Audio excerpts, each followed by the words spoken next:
Keçən videoda əlavə dəyər vergisinin ümumi düsturundan danışdıq. Amma vergi məcəlləsində elə maddələr var ki, burada əlavə dəyər vergisi ümumi satış məbləğindən deyil, sizin qazancınızdan, yəni ticarət əlavəsindən hesablanır.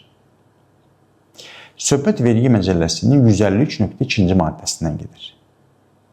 Maddəyə əsasən, Azərbaycanda istehsal olunan kənd təsərrüfatı məhsullarının pərakəndə satışı zamanı əlavə dəyər vergisi ticarət əlavəsindən hesablanır.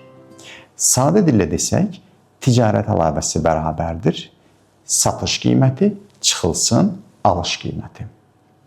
Gəlin sadə bir misala baxaq. Təsəvvür edin ki, siz yerli fermerdən 10 kilo gilası 100 manat verib almışsınız və bu gilası 150 manata satmağı planlaşdırırsınız. Bu halda əlavə dəyər vergisi 150 manatdan yox, ticarət əlavəsindən, yəni bizim misalda 50 manatdan hesablanacaq. Yəni 9 manat. Yəni siz məhsulu 159 manata satacaqsınız. Buradan 9 manat hesablayıb dövlətə ödəyəcəksiniz. Bəs bu qayda ancaq yerli məhsullara və ancaq pərakəndə satışa aiddir.